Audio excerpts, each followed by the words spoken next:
Halo semuanya, kembali lagi dengan saya Ima dan di video kali ini saya ditemani oleh teman saya. Dengan Kak siapa Kak? Halo, perkenalkan nama saya Novelma.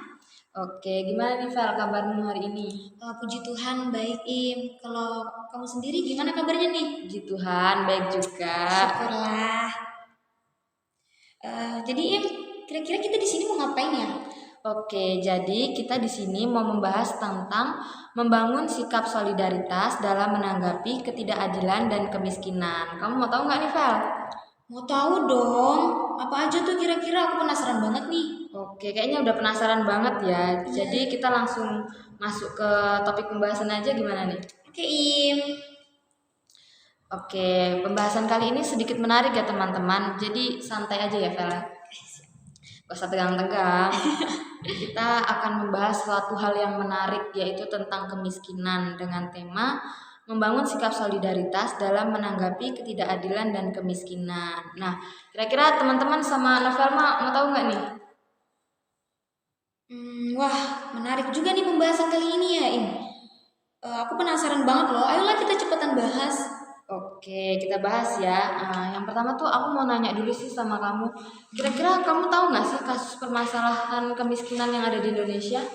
Kalau sepengetahuanku tuh banyak anak dari keluarga miskin yang belum bisa mengenyam pendidikan yang layak karena tuh keterbatasan biaya. Jadi hal tersebut itu menyebabkan mereka terjebak dalam siklus kemiskinan antar generasi. Wah, benar banget. Keren, keren, keren. Kok kamu bisa tahu sih tentang permasalahan kemiskinan yang ada di Indonesia? Iya dong, aku tuh selalu baca berita di media sosial. Oh, keren. Update ya, up to Oh, date. iya dong. Kalau kasus penyelesaiannya tuh kamu udah tahu belum sih? Udah Eh, tuntas belum ya? Kalau dari banyak kasus yang ada sih sudah selesai dan ada juga yang sampai saat ini tuh masih belum terselesaikan kasusnya. Kan sayang banget ya kemiskinan yang masih saat ini belum terselesaikan. Oh, benar, benar, benar. Untuk kasus permasalahan kemiskinan yang udah selesai itu baik ya. Terus tapi untuk kasus yang belum selesai itu kayak kasihan banget gitu kan, belum terselesaikan. Iya bener banget. Kamu tahu nggak sih, kalau kita tuh bisa ambil bagian loh dalam mengatasi permasalahan kemiskinan. Oh iya, caranya tuh gimana sih? Nah, aku kasih tahu ya.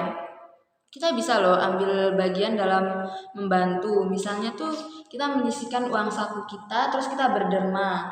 Terus bisa juga kita kasih makanan gitu ke jalanan. Terus bisa juga kita tuh eh, memberikan pakaian kita yang masih layak pakai gitu loh ke orang-orang itu. Terus kita juga tuh bisa membuka lowongan pekerjaan loh bagi mereka. Banyak juga ya. Aku kira malah kita tuh nggak bisa bantu apa-apa loh, eh, hanya bisa diam dan tidak melakukan apa-apa. Oh, tentu tidak dong, Vel. Kita bisa ikut ambil bagian dan bisa loh kita tuh jadikan hal tersebut sebagai pengalaman hidup kita untuk lebih berani peduli mengenai permasalahan kemiskinan yang ada di sekitar kita. Oh, paham-paham. Tapi Im, gereja tuh pernah ada membahas tentang bagaimana cara mengatasi permasalahan kemiskinan gitu nggak sih? Pertanyaan yang menarik ya. Ya dong, gimana sih penjelasannya mengenai kemiskinan itu dari pandangan gereja sendiri? Nah, di gereja tuh ada yang namanya ajaran sosial gereja, Vel.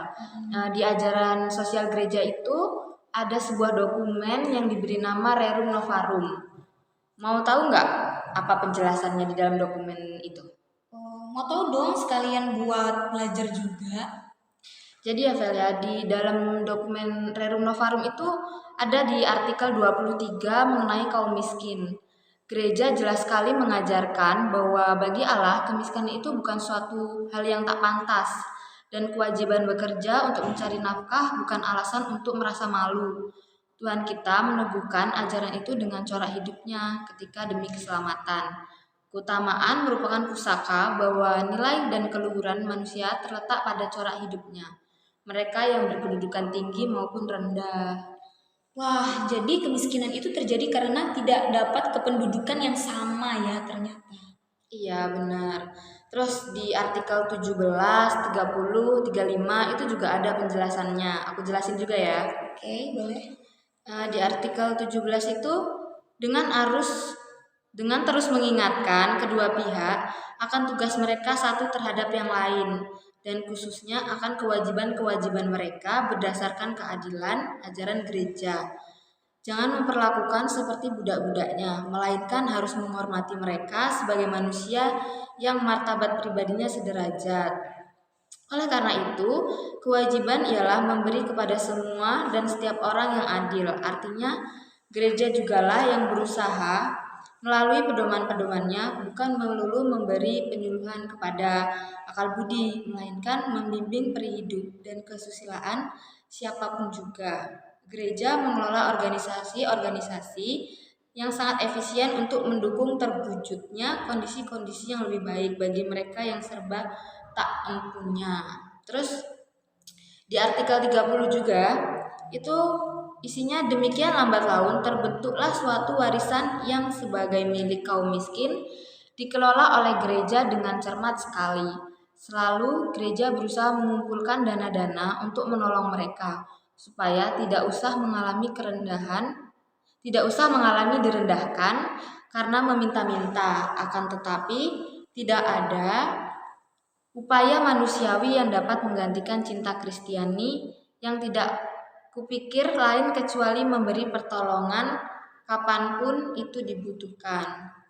Terus di artikel 35 itu betapapun perlunya bagi semua warga masyarakat tanpa kecuali menyumbangkan sesuatu demi kesejahteraan umum yang dengan sendirinya menguntungkan bagi tiap orang yang ikut menikmati sebagian mustahil bagi mereka masing-masing untuk memberi sumbangan yang sama atau dengan cara yang sama.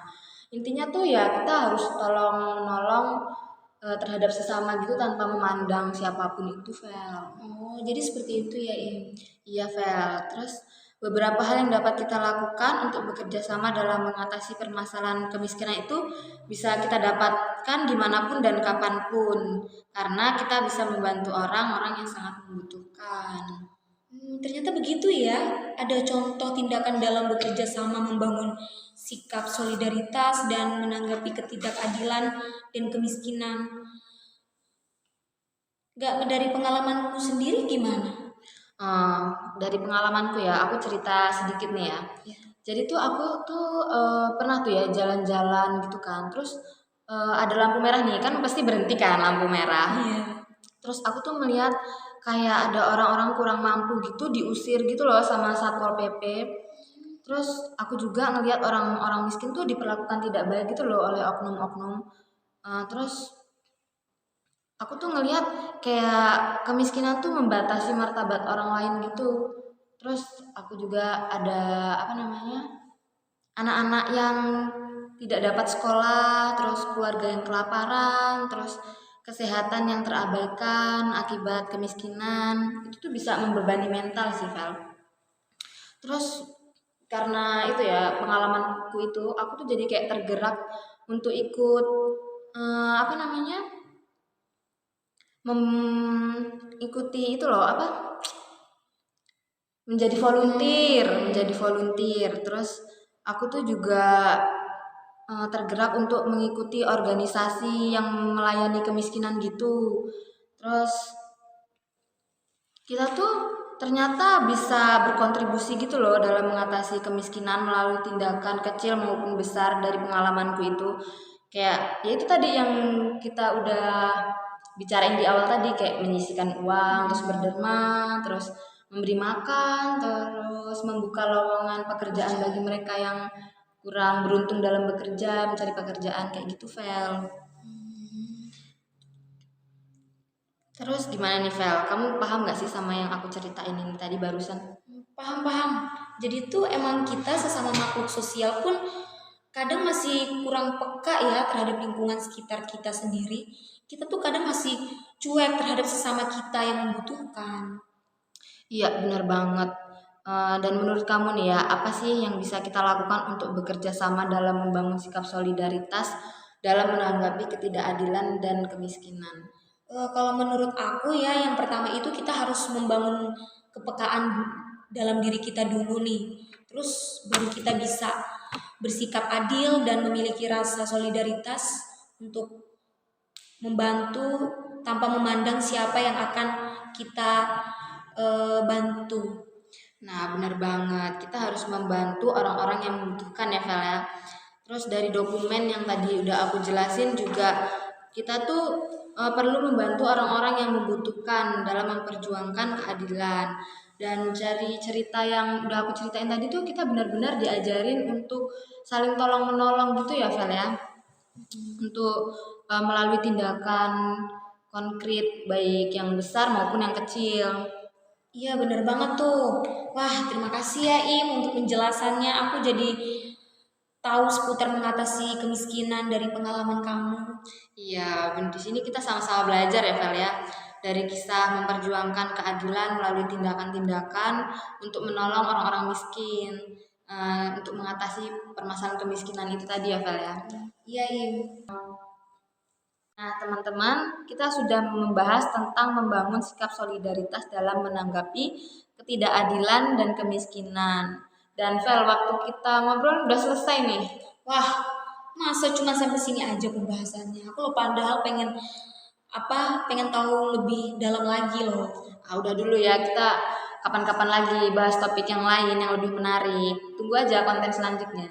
Baiklah, terima kasih ya Im untuk penjelasannya yang sangat-sangat baik sekali. Iya, terima kasih juga ya udah mau ngobrol-ngobrol sama aku di sini, terus sharing-sharing. Sama-sama.